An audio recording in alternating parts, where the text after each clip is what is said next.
Junior NTR రాజకీయాల్లోకి రాబోతున్నారు. అంటే గత కొద్ది రోజులుగా టీడీపీకి వారసుడు నారా లోకేషా లేదా జూనియర్ ఎన్టీఆరా అని చెప్పి సోషల్ మీడియాలో ఒక రచ్చ ఏదైతే అయింది.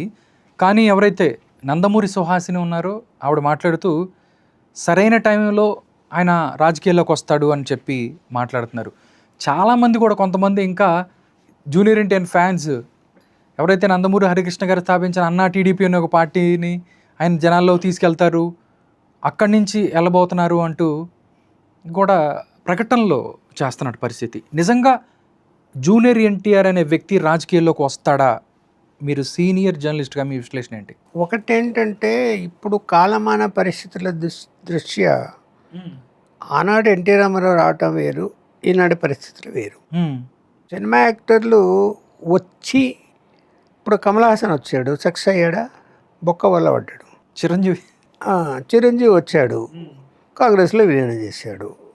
సరే, పవన్ కళ్యాణ్ వచ్చాడు, సక్సెస్ అయ్యాడా?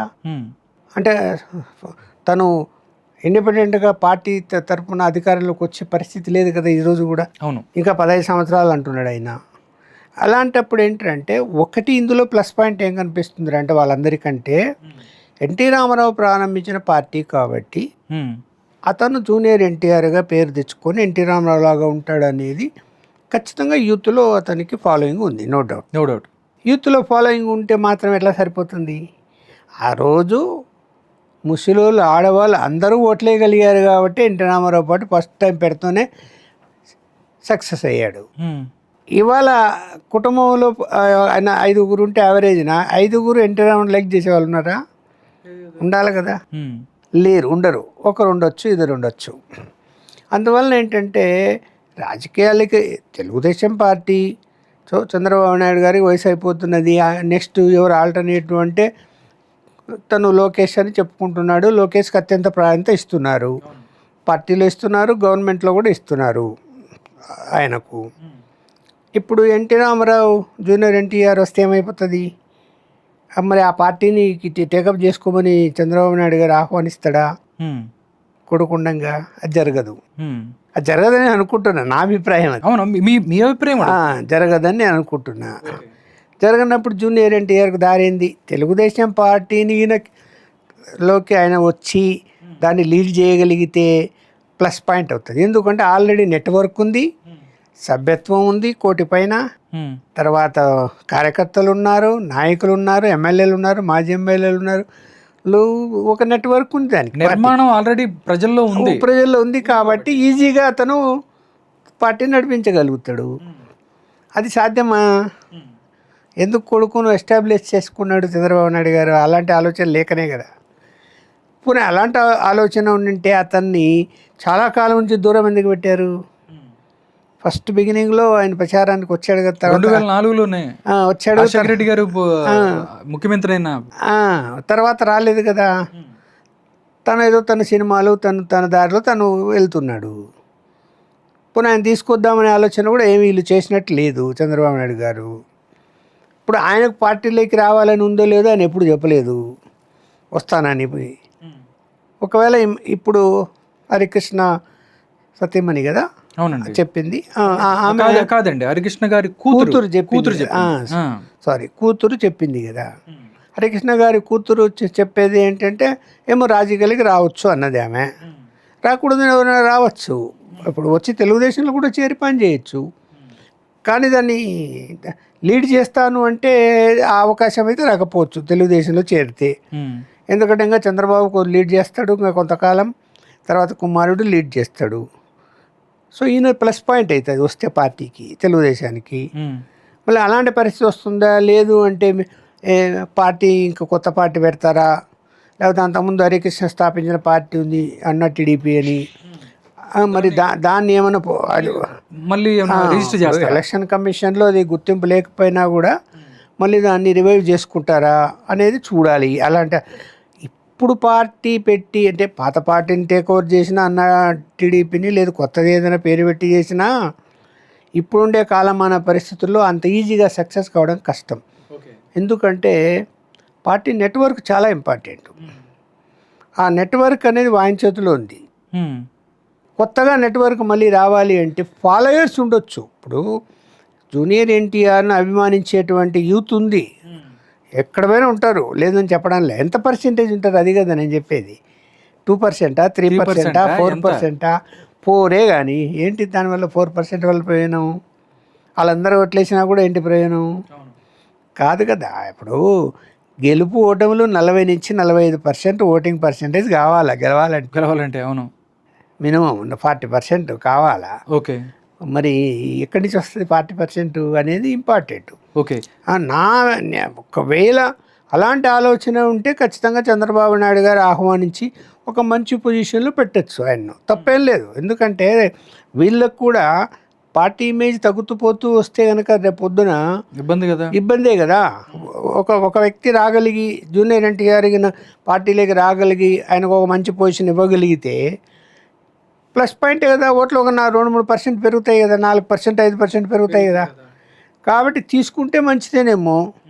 మరి ఆయన ఆలోచన ఎలా ఉందో అంటే సార్, జనాలు తెలుగుదేశం వీళ్ళకి ఎలా ఉంటాయంటే సినిమా యాక్టర్లకి చిరంజీవి పార్టీ పెడతాడని సమాచారం నాకు అందుతేనే నేను ఏదో ఎవరిన వేరే ఆయన పట్టుకొని చిరంజీవి ఇంటికి పోయి మాట్లాడా కూర్చొని ఏమండి మీరు పార్టీ పెడతామంటున్నారు, ఇప్పుడుండే పరిస్థితుల్లో పార్టీ అంటేనే ఇంకా అవినీతి, అక్రమాలు, మోసాలు, అబద్ధాలు తెల్లవని చెప్పాలా? మీరు చెప్తారా అన్నారా? మీ మనస్తత్వానికి అది సరిపోదు కదా. ఇదే మాట అన్నా. మీరు అలా చేయగలుగుతారా? ఇవన్నీ మీ మనస్తత్వం అలాంటిది కాదు కదా. అంటే లేదండి అందరూ అంటున్నారు నేను పార్టీ పెడితే ముఖ్యమంత్రి అయిపోతానని అన్నాడు. అందరూ అంటున్నారని చెప్పాడు. ఎక్కడ నేను ఎవరిని విచారించినా కూడా మీరు పార్టీ పెడితే సీఎం అయిపోతారు అంటున్నారు అంటాడు. అంటే ఏం చెప్తాము ఇంకా? కాదండి, అటు పక్కన చూస్తే యమాహేమీలు ఇద్దరు, చంద్రబాబు నాయుడు, రాజశేఖర రెడ్డి.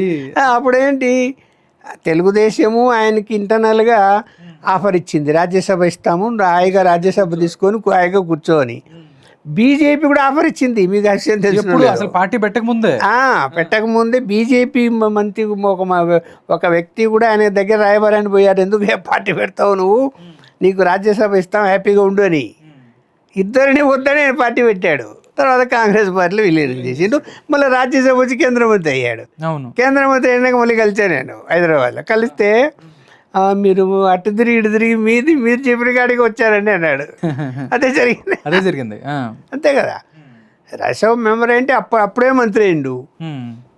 చంద్రబాబు నాయుడు ఇచ్చిండు ఏమో, రాజ్యసభ తీసుకో కేంద్ర మంత్రి కూడా అని చెప్పిస్తూ బీజేపీని చేసిండు. కాబట్టి ఇక్కడ ఊహాగానాలు వేరు, ప్రాక్టికాలిటీ వేరు. ఎందుకంటే ప్రజెంట్ అయిన సినిమాలో చాలా మంచి స్టార్ పొజిషన్లో ఉన్నారు, ఆయన ఎన్ని చేస్తున్నారు. కానీ మొన్న జరిగిన ఒక సంఘటన అంటే టీడీపీ క్యాడర్ కానీ ఎవరైతే ఉన్నారో వాళ్ళు ఏం చెప్తున్నారంటే, భువనేశ్వరి గారిని అసెంబ్లీలో మాట్లాడినప్పుడు సరిగ్గా రెస్పాండ్ అవ్వలేదు, చంద్రబాబు నాయుడు అరెస్ట్ అప్పుడు కూడా ఆయన మాట్లాడలేదు, ఇలా కొన్ని సంఘటనలు జరిగినప్పుడు కూడా ఆయన ఏదో మొక్కుబడిగా మాట్లాడాడు.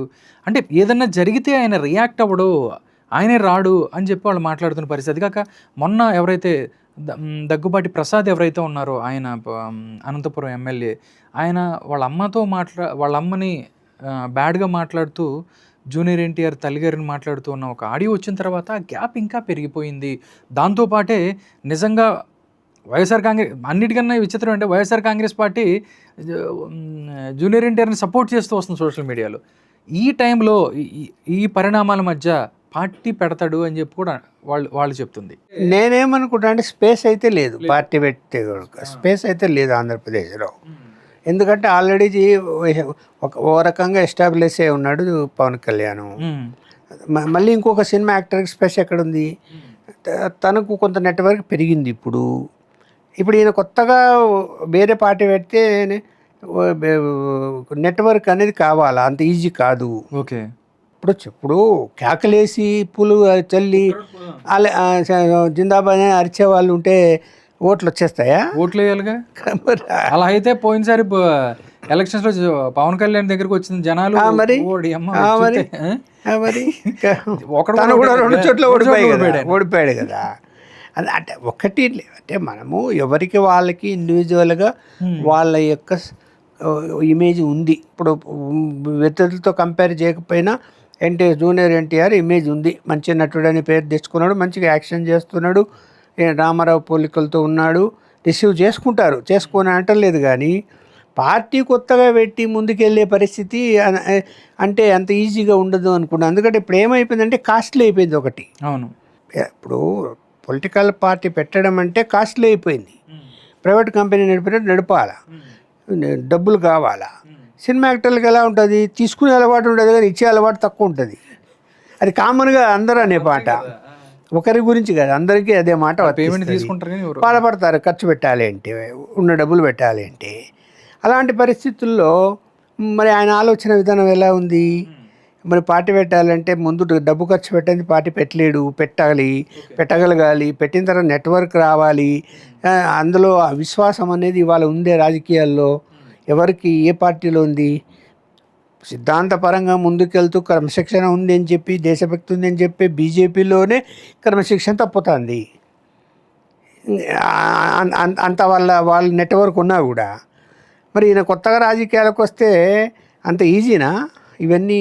అంటే చాలామంది విశ్లేషణ కూడా వేస్తున్నారు సార్. అంటే రెండు, చంద్రబాబు నాయుడు అనే వ్యక్తి ఎన్టీఆర్ని పొడిచిన తర్వాత అన్నా టీడీపీ ఏందంటూ ఆయనతో కూడా హరికృష్ణ గారు కూడా జనాల్లోకి వెళ్ళారు, వీరి నాన్నగారు.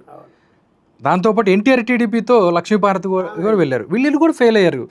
కారణాలు ఏంటంటారు? అంటే చాలామంది ఎన్టీఆర్కి ఎంత హ్యూజ్ ఫ్యాన్స్ ఉన్నారు, వెన్నుపోటు అని వీళ్ళందరూ మాట్లాడారు. అయినా కానీ కొడుకు ఫెయిల్ అయ్యాడు, భార్య కూడా ఫెయిల్ అయ్యింది అని చెప్పి. ఇది కారణం ఏముంటుంది? వాళ్ళకి ఆ సామర్థ్యం ఉండాలి కదా. సామర్థ్యం లేకపోతే ఆమెను ఎవరైనా విశ్వసిస్తారా? లక్ష్మీపార్వతిని పార్టీ పెడితే ఆమె క్యారెక్టర్ ఏంది, ఆమె మాట్లాడే మాటలు ఏంది, ఆమె పద్ధతి ఏంది, భర్తను వదిలేసి ఎన్టీరావుని పెళ్లి చేసుకోవడం ఏంటి, ఇవన్నీ జనంలో చిన్న విషయాలా? అవును, అన్నీ డిస్కస్ చేసుకుంటారు కదా ఇక్కడ. అలాగే హరికృష్ణ, అతను ఏంటి చెప్పండి? అతను సినిమాలలో కూడా రాణించింది ఏమి లేదు. ఒకటి, కేవలం ఎన్టీ రామారావు పార్టీ పెట్టినప్పుడు ఆ వ్యాన్ నడుపుతూ, చైతన్య రథం నడుపుతూ తిరిగినవాడు అంతే. అలా పరిచయం అందరికీ, పార్టీ వాళ్ళకు, జనంలోకి. ఎక్కడ ఆయన మరి చంద్రబాబు నాయుడు గారు వచ్చిన తర్వాత ఆయనకి మంత్రి పదవి రవాణా శాఖ మంత్రి ఇచ్చాడు. తర్వాత మళ్ళీ విభేదించాడు, రాజ్యసభ పంపించారు, అవకాశాలు కొన్ని ఇచ్చారు, మళ్ళీ విభేదించాడు. ఇప్పుడు ఇక్కడ ఎన్టీ రామారావు వస్తే క్రేజ్ ఉంది కాదని నేను అనటలేదు. 100% జనంలోకి ఈజీగా వెళ్ళిపోతాడు, ఇమేజ్ అనేది ఉంది. కానీ సొంత పార్టీ పెడితే సక్సెస్ కావడం అనేది ఇప్పుడున్నే పాలిటిక్స్, ఇప్పుడంతా చూడు, వ్యూహం ముందు డబ్బు ఉండాలి, మనీ అట్రాక్షన్ అనేది చాలా ఇంపార్టెంటు. ఇక్కడ ఓటుకు మన 5,000 పంచారంటే ఏం చెప్పండి. మన పులివెందుల చిన్న ఎలక్షన్ జరిగితే 5,000, 10,000 ఒక ఓటు పంచారు. ఇలాంటి పరిస్థితుల్లో ఎక్కడ స్పేస్ ఉందని వచ్చి ఆయన పార్టీ పెడతాడు? ఒకవేళ అలా ఉంటే గనక, అలాంటి ఆలోచన ఉంది అనుకుంటే చంద్రబాబు నాయుడు మేల్కుంటే మంచిది. ఎందుకంటే పార్టీ పెట్టడం వల్ల మైనస్ ఎవరికి? టీడీపీ నుంచే చేరుతాయి ఓట్లు, టీడీపీ నుంచే కదా. సో అలాంటి అవకాశం ఇవ్వకుండా ఒక మంచి పొజిషన్లో ఆయన తీసుకొచ్చి పెట్టుకోగలిగితే బాగానే ఉంటుంది. జూనియర్ ఎన్టీఆర్ ఎలా విభేదించారో చంద్రబాబు నాయుడు గారితో, హరికృష్ణ కూడా ఎప్పుడన్నా కలిసి ఉంటారు కానీ మ్యాక్సిమం వాళ్ళ మధ్య ఆ గ్యాప్ వస్తూ ఉండండి. అంటే ఏంటి వాళ్ళిద్దరికి మధ్యలో గ్యాప్? ఇప్పుడు వాళ్ళు ఏంటి అంటే ఏమైపోతుందంటే వాళ్ళ నిర్ణయాలు ఎలా ఉంటాయి చూడండి. జూనియర్ ఎన్టీఆర్ ఎవరండి ఫ్రెండ్? కూడా వాడ ఫ్రెండ్, అతనా ఫ్రెండ్ ఏంటి? అతని వంశీ. వాళ్ళ క్యారెక్టర్లు ఏంది, వాళ్ళు పెరిగిన లైఫ్ ఏంది చెప్పండి. అంటే అలా కాదు కదా, రాజకీయాలు అలాంటివి నడవవు కదా. ఇప్పుడు వాళ్ళు మళ్ళీ దగ్గరికి తీసేసి జగన్మోహన్ రెడ్డి కూడా తప్పు చేసిండు కదా. అవును, చేసిండా లేదా? గెలవచ్చు, ఒకసారి మంత్రి కావచ్చు, కానీ జనంలోకి ఆ మెసేజ్ వెళ్ళిపోయాయి కదా, ఇలాంటి వాళ్ళని ప్రోత్సహిస్తున్నారు అని. మరి రాజకీయాలు ఎలా కుదురుతుంది? ఇప్పుడు తను కూడా ఇంతకాలం మౌనంగా ఎందుకున్నాడు అనుకుంటే, మనం ఆలోచించినప్పుడు ఏంటంటే ఆయన మరి రాజకీయాలు మనకెందుకు, మనం అలా ఏదైనా ఒక మాట అంటే దానికి ఇంకా 4 క్రియేట్ అవుతాయి, పాజిటివ్ కొన్ని వస్తాయి, నెగిటివ్ కొన్ని వస్తాయి అని చెప్పి కాస్త దూరంగా ఉన్నాడేమో నేను అనుకుంటున్నాను అన్నిటికీ. అవును సార్, పోయినసారి కూడా ఇలాగే విమర్శలు వచ్చినాయి సార్. అంటే కొడాలి నాని వైఎస్ఆర్ కాంగ్రెస్ పార్టీలో జాయిన్ అయినప్పుడు కూడా జూనియర్ ఎన్టీఆర్ జాయిన్ చేశారు అని చెప్పినప్పుడు ఆయన మీడియా ముందుకు వచ్చి మాట్లాడారు, నా కట్టే కాలే వరకు నేను టీడీపీలోనే ఉంటాను, ఇవన్నీ నా మీద వేస్తున్నారు, నేను ఎప్పుడైనా టీడీపీకే అని అన్న పరిస్థితి. కానీ అలాంటి ప్రకటన గత కొన్ని సంవత్సరాలు కూడా మనం చూడలేదు. అంటే గ్యాప్ అనేది ఉంది మధ్యలో. ఉంది అంటే ఇప్పుడు యువతల వాళ్ళు స్వీకరించే దాన్ని బట్టి ఉంటుంది కదా. ఇప్పుడు అతను సినిమాల్లో బిజీ ఉన్నాడు, వరుసగా సినిమాలు వస్తున్నాయి కదా, ఆయనకు రాని పరిస్థితి ఏం లేదు కదా. అవును, సినిమాలు లేక ఖాళీగా కూర్చునే పరిస్థితి ఏం లేదు ఆయనది. లేనప్పుడు పార్టీలో ప్లస్ పాయింట్ అని అనుకున్నప్పుడు చంద్రబాబు నాయుడు గారు ఆహ్వానించాలి, దానికి తగిన విధంగా అతనికి అవకాశాలు ఇవ్వగలిగితే రాగలుగుతాడేమో తెలియదు మనకు. అతని ఆలోచన ఎలా ఉందో, ఎందుకంటే అతనితో ఎవరు మాట్లాడతారు. అవును, ఆ విషయాలన్నీ కూడా ఆమె చెప్పింది అంటే రాకూడదని ఏముంది, రాజకీయాలకు రావచ్చు అన్నప్పుడు దాన్నైనా స్వీకరించి మరి ఏంటి అన్నది ఒక స్టెప్ ముందుకేస్తే బాగానే ఉంటుంది. ఇది చంద్రబాబు నాయుడు గారు మరి ఆయన కూడా ఇంట్లో ఇప్పుడు ఆయన సొంత నిర్ణయాలు తీసుకునే పరిస్థితుల్లో లేడని నేను అనుకుంటున్నా. అబ్బాయి ఒప్పుకోవాలా, వాళ్ళ ఆవిడ వాళ్ళ అమ్మగారు కూడా ఒప్పుకోవాలనేమో మరి అందరు అంటున్నారు అలా. అవును, అదే అన్నారు బయట నుంచి కూడా. కాబట్టి ముందు లోకేష్ గారు మరి అతని ఆలోచన అలా ఉందో తెలియదు కదా. ఇప్పుడు రాజకీయ పార్టీలు ఎప్పటికప్పుడు కొత్త వ్యూహాలతో ముందు పోవాల్సిందే, పోకపోతే మాత్రం ఇబ్బంది వస్తుంది. ప్రస్తుతానికి అయితే ఆయనకి రాజకీయాల్లోకి వచ్చే అవకాశం కానీ అంటే ఇంకా ఇక్కడ మనకి ఎన్నికలు ఇప్పుడేం లేవు ఉన్నాయి కాబట్టి ఇంకా 4 years ఉంది అక్కడ. ఉంది, ఇంకా 4 years ఉంది. ఏమైనా మధ్యంతర ఎన్నికలు వచ్చినా కూడా, అంటే 1 India 1 election వచ్చినా కూడా ఇంకా 3 సంవత్సరాలు పడుతుంది. అది కూడా అట్లయినా కూడా అప్పటి వరకే చూడాలి.